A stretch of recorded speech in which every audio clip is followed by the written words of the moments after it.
The air in the sterile, top-floor office was so cold it felt like a physical weight on Sanaa's skin. It smelled of expensive leather and something metallic, like old blood scrubbed clean. Her father, Marcus, sat opposite a man whose stillness was more menacing than any overt threat. His name was Kong Minjun. He was a specter in the city's underworld, a name whispered with a mixture of terror and reverence. He wore a suit so perfectly tailored it seemed molded to his lean frame, his dark hair immaculately styled. He hadn't said a word in 10 minutes, simply observing them with eyes that were black, flat, and utterly unreadable. Marcus, however, couldn't stop talking, his voice a desperate, sycophantic river of words. He was sweating, his own cheap suit dampening at the collar. Sanaa stood beside her father's chair, a silent, rigid statue. She had been coached on what to do. Stand straight, look down, do not speak unless spoken to. Be agreeable. Be an asset. She was the final, desperate payment for a debt her father could never hope to repay with money. She was 23 years old, and her life was being bartered like a used car. She's a good girl, Mr. Kong. Strong. A hard worker, Marcus blathered, gesturing vaguely in her direction without looking at her. She'll be a fine addition to your household. Very loyal. You won't have any trouble from her. I guarantee it. The words were a vile echo of every threat he'd ever used against her. Don't cause trouble. Don't embarrass me. Minjun's gaze finally shifted, leaving Marcus and landing on her. It wasn't a lecherous look. It was analytical, like a jeweler inspecting a flawed stone. He saw the faint, faded scar near her temple, the rigid set of her shoulders, the way her hands were clenched into fists at her sides. He saw everything. Sanaa forced herself to meet his eyes for a single, defiant second before dropping her gaze to the plush, dark carpet as instructed. In that fleeting moment, she saw no cruelty, no avarice. She saw only an unnerving, profound emptiness. It was somehow more frightening. Minjun finally leaned forward, the slight movement silencing Marcus instantly. He placed his hands on the polished mahogany desk, his long fingers steepled. His voice, when it came, was a low, quiet baritone, devoid of any accent. You brought your daughter here to settle your account. It was not a question. Yes, sir. A permanent arrangement, Marcus confirmed, his relief palpable. A marriage, if it pleases you. To seal our partnership, Minjun's eyes flickered back to the older man, a flicker of something that might have been contempt crossing his features. There is no partnership, he stated coldly. There is only your debt, and your pathetic attempt to pay it. The temperature in the room dropped another 10 degrees. Marcus's face fell. Minjun rose from his chair, a fluid, silent motion that spoke of immense, contained power. He walked around the desk, stopping not in front of Sanaa, but in front of her father. He was taller than Marcus, leaner, yet he seemed to eclipse him entirely. He looked down at the trembling man. You value your child so little that you would trade her for your own worthless life. Again, not a question. Sanaa held her breath. This was not how she had imagined this would go. She had prepared for disgust, for dismissal, for being treated like an object. She had not prepared for this cold, precise dissection of her father's character. She is all I have left to offer, Marcus whispered, his voice cracking. Minjun's gaze was utterly dismissive. Get out, he said, the words as sharp and final as a blade. Marcus stared, confused. But the deal? Sanaa? Minjun turned his head slightly, his eyes finding Sanaa's again. He spoke to her, but his words were a judgment upon her father. He is no longer your concern, then. He looked back at Marcus, his voice dropping to a near whisper that was more terrifying than any shout. I said, get out. Do not contact her. Do not come within a mile of any of my properties. Do not speak her name again. If you do, I will remove your tongue myself. Marcus froze. His face, a mask of shock and terror, was pale. He scrambled to his feet, knocking over his chair in his haste. He gave Sanaa one last, panicked look, not of concern, but of utter bewilderment. Then he fled, the office door clicking shut behind him, leaving an echoing, profound silence. Sanaa was left alone with the man who now, apparently, owned her. But he hadn't looked at her like property. He had looked at her like a survivor. The silence stretched, thick and heavy. Sana remained perfectly still, her mind racing. The script she had rehearsed, the future she had braced for, had just been torn to pieces. Minjun walked back behind his desk, not sitting, but leaning against it. He watched her, his expression unreadable as ever. "He will not bother you again," he said, his voice returning to its neutral, quiet tone. It was a promise. A terrifying, wonderful promise. Sana found her voice, though it came out as a strained whisper. What do you want from me?" She finally lifted her head, meeting his gaze fully. She needed to know what cage she had been moved to now. He considered her for a long moment. "For now," he said slowly, "I want you to breathe." He gestured to a door she hadn't noticed before. "My driver will take you to my residence. You will have your own rooms. You will be safe there." The word safe was so foreign, so utterly alien in the context of her life, that she almost flinched. Safety was a lie her father had used before delivering a blow. Safety was a locked door she could never seem to find the key for. She didn't move, suspicion and fear warring with a desperate sliver of hope. "Why?" she asked, the single word holding the weight of a lifetime of questions. Why save her from him? Why this strange, detached kindness? Why her? Minjones gaze softened almost imperceptibly. "Because my business is with men who make foolish wagers," he said. "Not with their daughters." He straightened up, his professional mask sliding back into place. "Dinner is at 8. I will see you then." With a final, brief nod, he turned his attention to some papers on his desk, a clear dismissal. She was being sent away, not to a cell, but to a life she couldn't begin to comprehend. The penthouse was a palace of glass and steel overlooking a glittering cityscape. It was beautiful and sterile, a gilded cage far more luxurious than the one she had just left. A silent, older woman showed Sana to a suite of rooms that were larger than her father's entire apartment. A bedroom with a cloud-like bed, a bathroom of marble and chrome, and a sitting room with a floor-to-ceiling window. Clothes had already been laid out on the bed, simple, elegant pieces in soft fabrics and muted colors. Nothing garish or revealing. It was another confusing gesture in a day full of them. Sana spent hours just standing by the window, watching the city lights blink on as dusk settled. She was waiting for the other shoe to drop, for the kindness to reveal its price.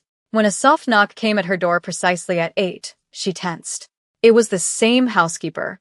"Mr. Kong is waiting for you in the dining room, Miss Mississippi." Not an object, not a payment.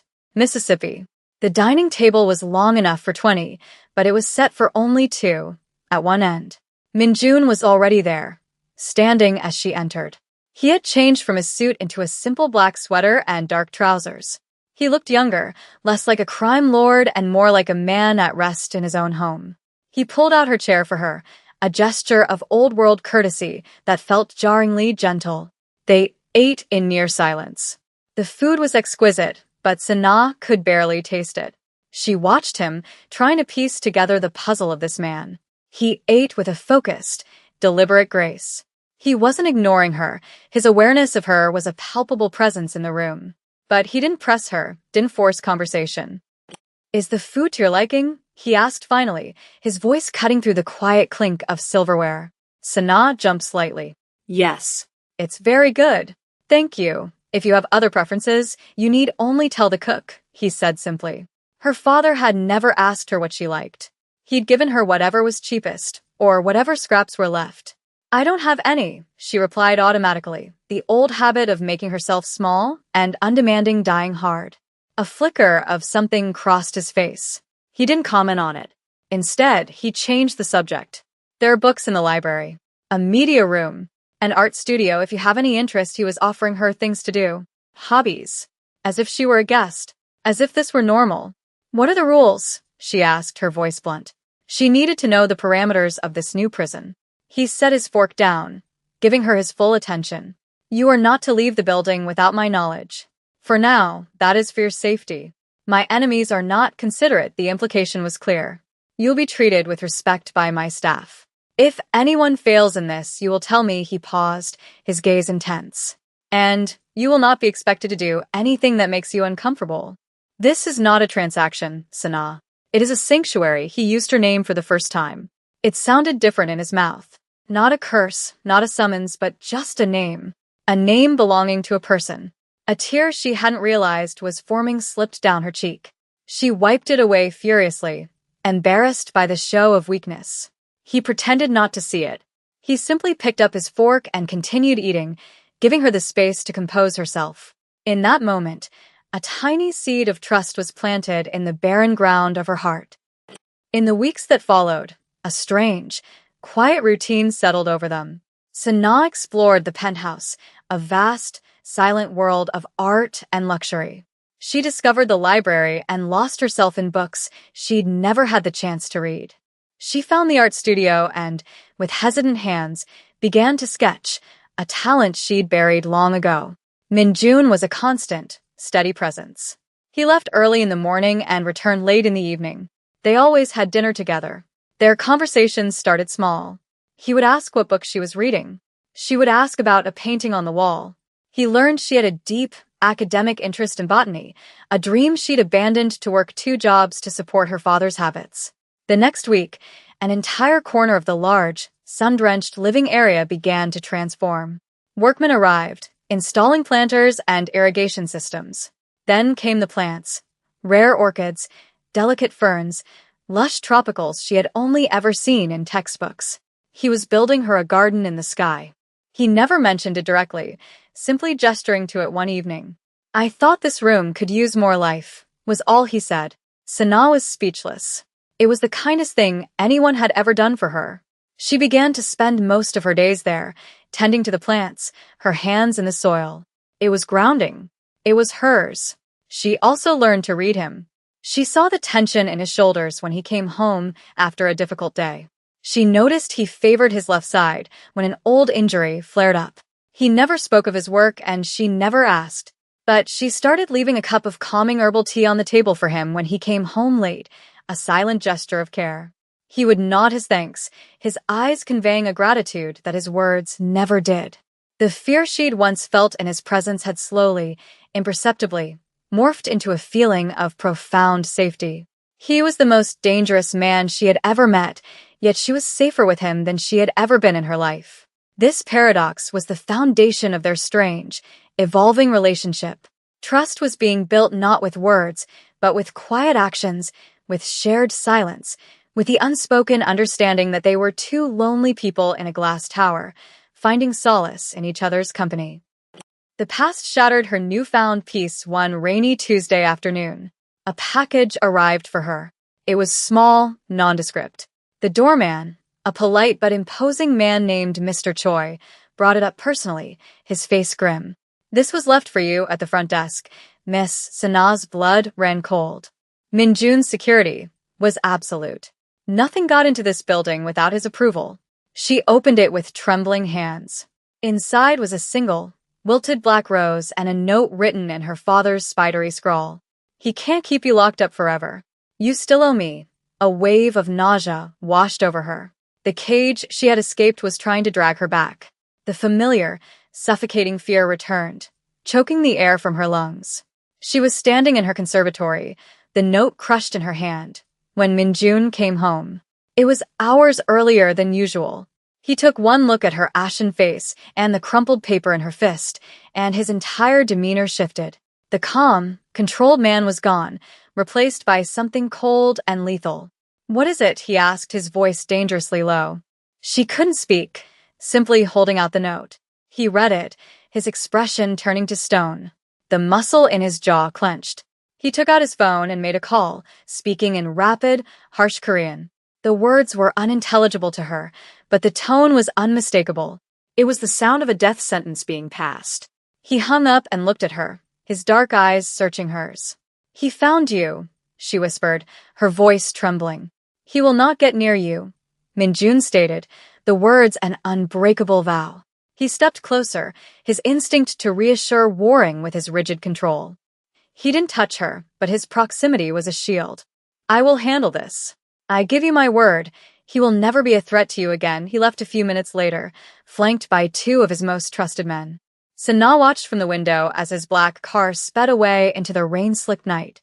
She didn't know where he was going or what he was going to do. She only knew that the monster she had feared for 23 years was about to meet a far more dangerous one, and this one was on her side.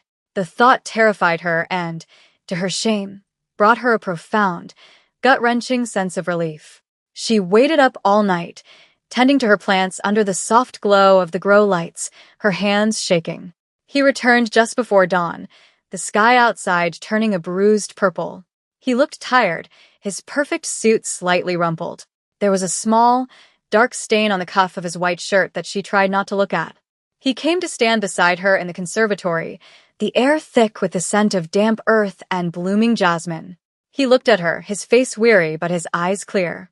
"It's over," he said softly. He's gone. He will not be coming back. Ever, the finality of it hung in the air between them. He had erased her father from the world as easily as erasing a line of text. He had committed an unknowable act in her name, for her protection. She should have been horrified, and a part of her was. But the larger part, the part that had lived in fear for so long, felt a slow, profound release, like a tightly wound spring finally uncoiling. She looked up at him, at this man of violence and quiet kindness, and saw only her protector. "Thank you," she whispered, the words feeling achingly inadequate. He simply nodded, his gaze holding hers, and in that shared look, something shifted. The line between protector and protected blurred, becoming something deeper, something more intimate, something that neither of them yet had a name for. The incident with her father, and Minjun's swift, brutal resolution, created a new kind of tension between them. The space he had carefully maintained began to shrink. He spent more time at the penthouse, working from his home office instead of his downtown headquarters. They fell into a comfortable domesticity that felt both natural and electric. She would bring him coffee, and their fingers would brush as he took the cup. He would find her asleep in a chair in the library, a book fallen to the floor, and would gently drape a blanket over her, his touch featherlight on her shoulder. One evening, she was in her conservatory, reaching for a climbing vine on a high trellis. The stool she was on wobbled, and she let out a small cry as she lost her balance. Instantly, he was there. He moved faster than she thought possible, his arms wrapping around her waist, pulling her securely against his chest to steady her. Her back was flush against him, his heart thudding a strong, steady rhythm against her shoulder blades. His scent filled her senses, sandalwood and clean linen. "Are you all right?" His voice was a low rumble, right by her ear. She was perfectly fine, but her breath caught in her throat. She could feel the warmth of him, the solid strength of his body holding her. She turned her head slightly, her cheek brushing against the soft fabric of his sweater. Their faces were only inches apart. His dark eyes were no longer unreadable. They were filled with a raw, undisguised concern. And something else. Something deeper. A current passed between them, potent and unspoken. "I'm fine," she managed to say, her voice breathy.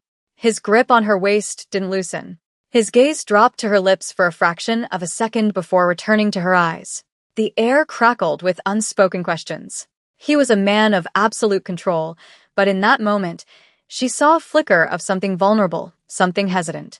It was he who finally broke the spell, gently setting her back on her feet, though his hands lingered on her arms for a moment longer than necessary. "Be more careful," he said, his voice slightly hoarse. He stepped back, putting distance between them again, but the charged energy remained, a silent promise of something yet to come. The silent, protective wall he had built around himself was beginning to crumble, and Sanaa found she was no longer afraid of what lay behind it. A month later, their fragile peace was threatened from the outside. A rival faction, seeing Minjun's increased time at home as a sign of weakness, grew bolder. The first sign of trouble was a car that followed them on a rare trip out of the city to a private art gallery. Minjun's driver, the stoic Mr. Choi, handled it with unnerving calm, losing them in a series of sharp, unexpected turns. But Minjun's posture was rigid the entire way back, his hand resting almost imperceptibly on the inside of his jacket, where Sanaa knew he kept a handgun. The true attack came a week later. They were in the underground garage, about to get into his armored sedan, when two cars screeched around the corner, blocking their exit. Men in dark clothes spilled out, weapons raised. Before Sanaa could even process the threat, Minjun reacted. He shoved her behind him, pushing her toward the thick concrete pillar.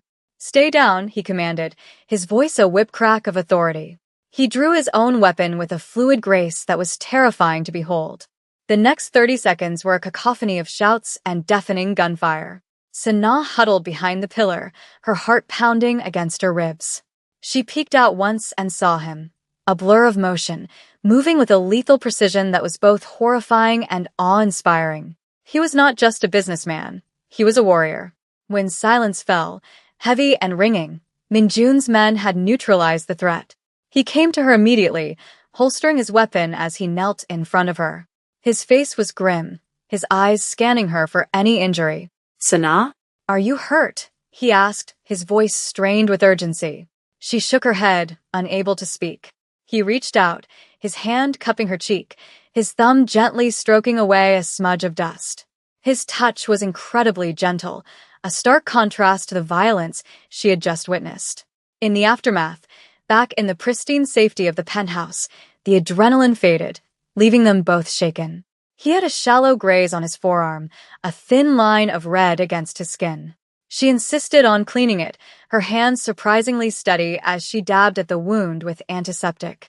He sat on the sofa, watching her, his usual control completely gone. He looked vulnerable. "They thought I was weak because of you," he said, his voice quiet and raw. "They thought having you here made me soft." Sanaa paused, the cotton swab hovering over his skin. She looked up, meeting his intense gaze. "Are you?" she asked softly. "Soft." A long silence stretched between them. "No," he finally answered, his voice rough with emotion. "I am more dangerous. Because now, I have something to lose." The admission hung in the air, a confession more powerful than any declaration of love. He had built an empire on having nothing to lose, and she had just become his single, most precious vulnerability. In that moment, she understood the depth of his feelings for her, and she knew, with terrifying certainty, that she felt the same.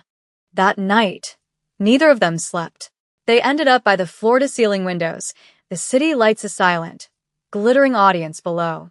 The storm of the evening had passed, leaving a quiet intimacy in its wake. They stood side by side, not touching, but the space between them was charged with everything left unsaid. "I never intended for you to be part of this," Minjun said, his voice a low murmur. "This violence, this life, you didn't choose me," Sanaa replied, her voice just as quiet. "My father did. You chose to see me." He turned to face her, his expression serious, his eyes searching hers in the dim light. "I see you, Sanaa. More than you know." He took a tentative step closer, and then another. He moved with a slow, deliberate grace, giving her every opportunity to retreat. But she stood her ground, her heart hammering against her ribs. This felt inevitable. It felt right. He raised his hand, hesitating for a fraction of a second before gently touching her cheek, his fingers cool against her warm skin.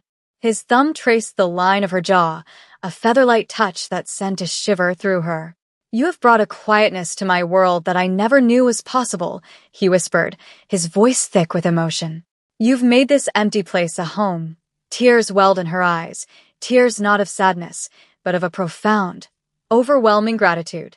She had spent her life feeling invisible, and this man, this killer, this protector, saw her. He truly saw her. "You made me feel safe," she whispered back, her own confession. His eyes softened, and he leaned in, his gaze dropping to her lips. The world seemed to slow down, narrowing to this single point in time, to the space between their mouths. The first touch was impossibly gentle, a soft, hesitant press of his lips against hers. It was a question. She answered by leaning into him, her hand coming up to rest on his chest, feeling the steady beat of his heart beneath her palm. The kiss deepened, no longer hesitant, but filled with all the pent-up longing, the shared fear, and the unspoken tenderness that had grown between them. It wasn't a kiss of wild passion, but of deep, emotional release. It was acknowledgement. It was trust. It was the feeling of two broken, lonely souls finally finding their other half. When they finally broke apart, resting their foreheads together, they were both breathless. The barrier between them had been irrevocably shattered. They were no longer a protector and his ward. They were Minjun and Sana, and they were just beginning. After the kiss, their relationship transformed. The quiet understanding blossomed into an open, tender partnership. He held her hand when they sat and watched movies. She would read to him in the evenings, her voice a soothing balm to his chaotic days. He began to share parts of his world with her, not the violence, but the strategy, the complex web of alliances and power plays. He valued her sharp, intuitive insights. She saw that his empire, built on fear, was also maintained by a strict code of honor. He was a ruthless man, but he was not a cruel one. She, in turn, opened up about her past, sharing the painful memories she had kept locked away. He listened, his presence a solid, unwavering anchor. He never pitted her. He respected her resilience. He saw her strength, not her scars. Her conservatory became their sanctuary. It was where they talked, where they planned, where they simply existed together in peace. She had cultivated life in that sterile glass tower, and in doing so, had cultivated life in him, too. One evening, as she was pruning a night-blooming cereus, he came to stand behind her. He wrapped his arms around her waist, pulling her back against his chest and resting his chin on her shoulder. They stood like that for a long time, watching the sun set over the city. "I spoke with the board of my legitimate enterprise today," he said quietly, his breath warm against her ear. "Kong Industries. We are expanding our philanthropic division," Sana smiled. "That's wonderful, Minjun. I recommended a new director," he continued. "Someone with a keen understanding of cultivation, of nurturing growth in barren places. Someone with a passion for botany and community gardens." She turned in his arms to face him, her eyes wide with surprise. "You mean, the position is yours if you want it," he said, his expression completely serious. "It's a real job, Sana. Your own office, your own projects, your own power." He was offering her not just a life with him, but a life of her own, a purpose that she had dreamed of but never thought possible. He wasn't just protecting her, he was empowering her. He was giving her back the agency her father had stolen. "Is this real?" she whispered, hardly daring to believe it. "It is," he confirmed. "You are the most capable person I know." In that moment, the power reversal was complete. She was no longer a payment, no longer a protected ward. She was a director, a partner, an equal. Her past did not define her. Her future, a future he was helping her build, was bright and full of possibility. A year passed.